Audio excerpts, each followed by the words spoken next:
नमस्कार मंडळी, मी राकेश देशमुख.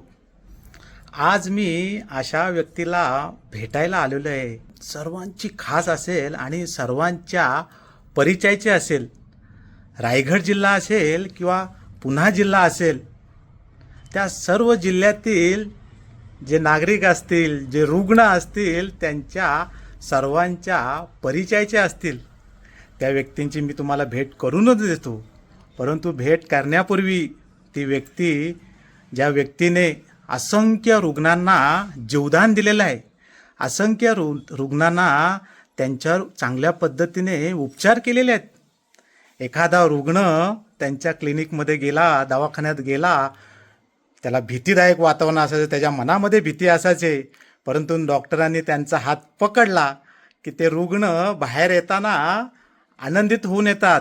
की जेव्हा आपल्याला आजार कमी असतो, परंतु मनामध्ये भीती असते, दडपण असते, त्याच्यामुळे आपण अजून आजारी पडतो. डॉक्टरांचं कौशल्य होतं, त्यांच्या हाताना गुणच होता. असंख्य रुग्णांना त्यांनी बरे केलेले आहेत. आणि मंडळी, बरं का, कोणाकडे पैसे असतील किंवा नसतील तरीसुद्धा ते उपचार करायचे. डॉक्टर क्षेत्र, विज्ञान क्षेत्र इतकं प्रगत झालेलं आहे, मेडिकल क्षेत्र प्रगत झालेलं आहे.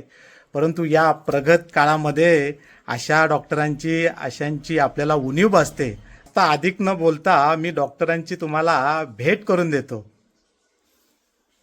मी डॉक्टर अरविंद बाळकृष्ण रानडे, लोणावळ्यात राहतो. सध्या माझं वय 84 आहे. मी लोणावळ्यात राहतो. रिटायर झालो आहे 2000 साली.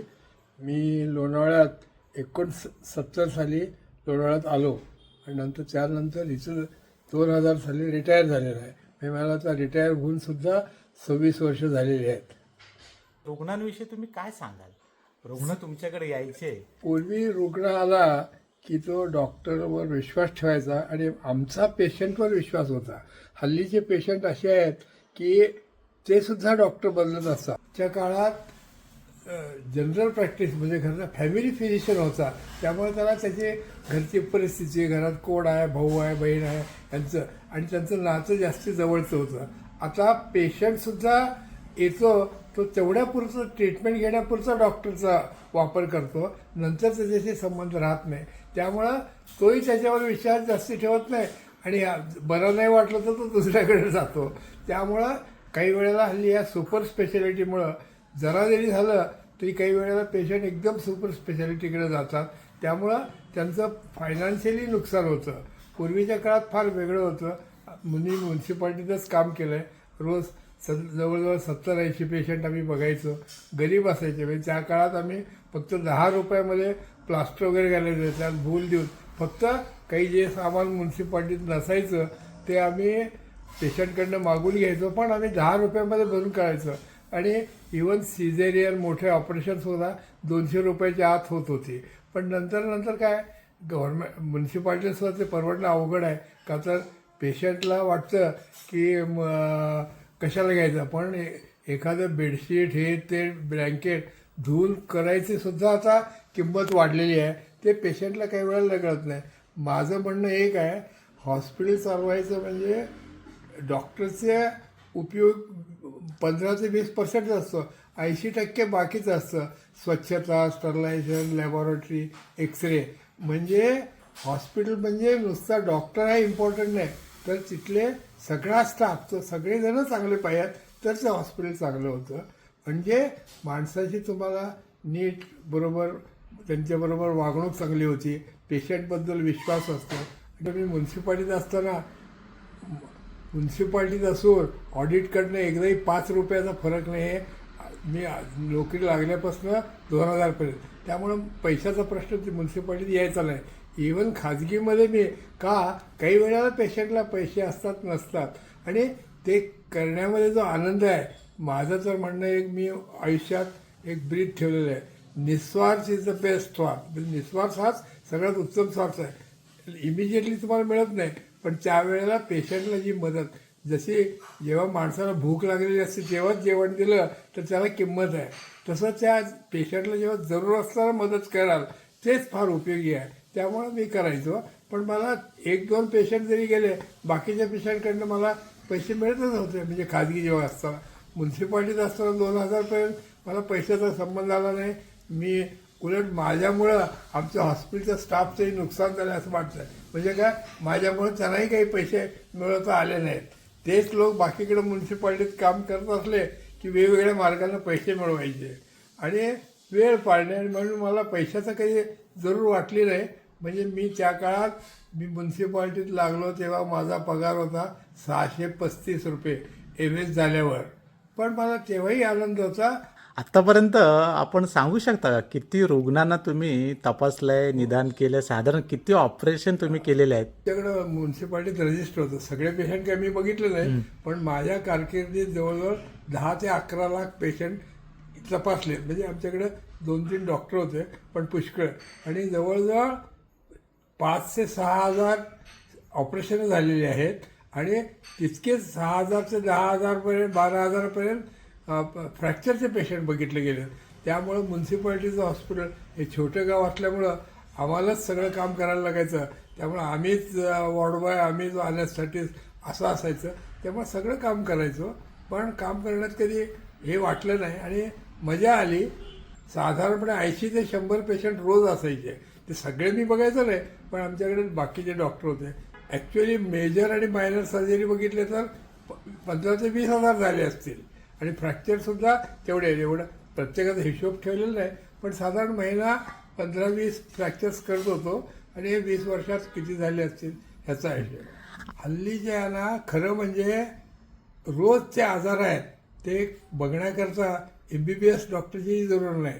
साधारण मॅट्रिक झालेल्या माणसाला, मुलाला किंवा कोणालाही एक 6 महिने व्यवस्थित ट्रीट केलं म्हणजे काय करायचं नाही आधी शिकवायचं. आणि शक्यतो पाणी स्वच्छ असेल तर बहुतेक हे डायरिया, डिसेंट्री, टायफॉईड हे रोग आपापच बरे होतात. पुढचं काय झालं, लोकांचं सगळ्यांना सुपर स्पेशालिटी म्हणजे काही जणांनी कान झालं तरी कानाच्या डॉक्टरकडं असे जात आहेत. त्यामुळं पेशंटचं नुकसान होतं आहे. म्हणजे पेशंटला तो खर्च येतो आहे. अगदी जरूर असते तेव्हा सुपर स्पेशालिटीचा फार उपयोग होतो. का तर त्यातला तज्ज्ञ डॉक्टर असो तो त्याला योग्य ते डिरेक्शन देतो. पण प्रत्येकानं वर गेलं की ते बाकीचं विसरतं. आणि हल्ली त्यामुळं सगळ्या टेस्ट जास्ती करायला लागतात. म्हणजे त्याचं क्लिनिकल सेन्स म्हणजे त्याचा अनुभव तपासल्यावर काय काय कुठल्या आजारात काय होतं हे कळण्यापेक्षा ते हल्ली लोक त्या रिपोर्टला ट्रीटमेंट देतात असं वाटतं. म्हणजे पेशंटला तपासून डायग्नोसिस करायच्याऐवजी रिपोर्टवर त्यांचं अवलंबून असतं. हे बरोबर नाही आहे. आताचे जे रुग्ण आहेत, जे हातरुणात खिळून बसलेले आहेत किंवा घाबरतात आपल्या आजारात, त्यांना तुम्ही काय सल्ला द्याल? सध्या 4 गोष्टीकडे लक्ष दिलं पाहिजे. आहार, आचार, विचार आणि व्यवहार. हे जर केलं तर तुमच्या सगळ्या गोष्टी योग्य ते तुम्हाला ट्रीटमेंट मिळेल, योग्य ते इम्प्रूव्हमेंट होईल सगळ्यात औषध पाण्याची. आणि मनाची भीती जाईल. का काही गोष्टी असतात नुसत्या मन विचार करून घाबरून काही उपयोग नाही. योग्य ते मन शांत ठेवण्याकरता म्हणूनच आहार, विचार, व्यवहार चांगला असेल आणि कशावर तरी विश्वास असेल तर रिझल्ट चांगले येतात.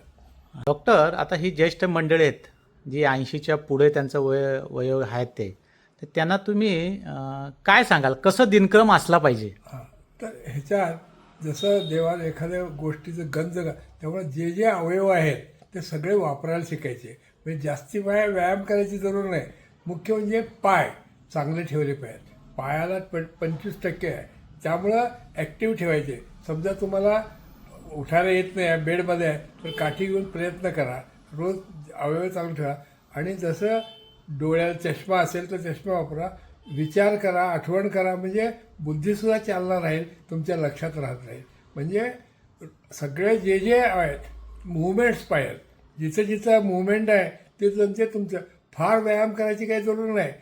काय असतं, काफ मसल हा सेकंड हार्ट असतं. त्यामुळे त्याला व्यायाम पाहिजे. त्यामुळे हातपाय हलवणे, पाय हलवणे आणि जेवढं फिरणं जरी झालं, घरात जरी फिरलं, नुसतं झोपून राहून पेक्षा बसणे, लोकांची गप्पा मारणे. बहुतेक लोकांचा आजार म्हातारपणात आयसोलेशन असतं. म्हणजे काय होतं, पुष्कळ जणांना वाटतं की घरात आहेत लोक पण आपल्याला रोजच्या व्यवहारात आपल्याला विचारत नाहीत. मी एकटाच आहे, मग स्वतः स्वच्छ राहत नाहीत. पण स्वच्छ राहणे, चांगलं राहणे पण नुसतं शारीरिक नाही, मनानं सुद्धा स्वच्छ राहायला पाहिजे. जिथं नको तिथे सल्ला देणे, घरात शक्यतो लोकांना काय असतं, घरच्या मुलाला ते तुम्हाला सल्ला विचारत नाहीत आणि तुमचा सल्ला त्याला नको वाटत असतो. त्यामुळं तिथं सुसंवाद साधला पाहिजे आणि तो न साधल्यामुळं मुख्य 80-90% लोकांचं काम आहे की ते आयसोलेट झालेले असतात आणि मनानं खचतात की आपल्याला रोज विचारत नाही. तर ओल्ड एज म्हणजे काय, increase dependency, increase liability and less utility value. त्यामुळं हे प्रत्येकाला होणार आहे, पण त्याला तुम्ही त्याप्रमाणे मनानं तयार झाला तर तुम्हाला वाईट वाटणार नाही. अपेक्षा असली की अपेक्षा भंग होईल. ह्या गोष्टीत अपेक्षा कमी ठेवा. म्हणजे अपेक्षा ठेवू नका असं नाही, काही गोष्टीत ठेवा, पण जास्ती अपेक्षा असल्यामुळं अपेक्षा भंग होईल. त्यामुळं एक लक्षात घ्या, तुमचं शारीरिक आणि फायनान्शियली पैसे कमी असल्यामुळं तुमची डिपेंडन्सी वाढलेली असते. त्यामुळं तुम्ही बोलताना नीट काळजी घ्या. कोणावर रागावणे, तक्रार करणे, सारखं भांडणे, चिडचिड करणे हे बाहेरच्या लोकांना आवडत नाही. त्यामुळे ते करायचा प्रयत्न करावा कमी करण्याचा. तरुणांना काय सल्ला द्याल, तरुण जी मंडळी आहेत? हां, तरुण लोकांना सगळ्यात म्हणजे एक लक्षात घ्यायचं की आयुष्यात तरुणपणात काही गोष्टी कष्ट केल्यावर तुम्हाला नंतर मिळणार आहे, पण ते कष्ट करताना जे काम कराल ते रोज सिन्सिअरली करा, पण न चुकता 15 ते 20 मिनटं ते अर्धा तास कमीत कमी, जास्ती मिळालं तर जास्ती आहे, योग आणि व्यायाम करा आणि जे काम करता ते सिन्सिअरली करा. कुठलं काम असेल तर हरकत नाही. आणि वयाच्या 30 ते 40 वयापर्यंतच पुष्कळदा बघत असाल की त्यावेळेला लोकांचं वजन वाढतं, पोट वाढतं.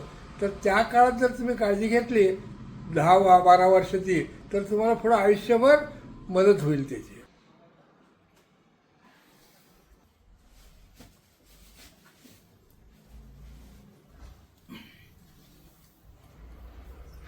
खूप खूप शुभेच्छा. आपला दीर्घायुष्य लाभो हीच मी परमेश्वर चरणी प्रार्थना करतो. थँक्यू.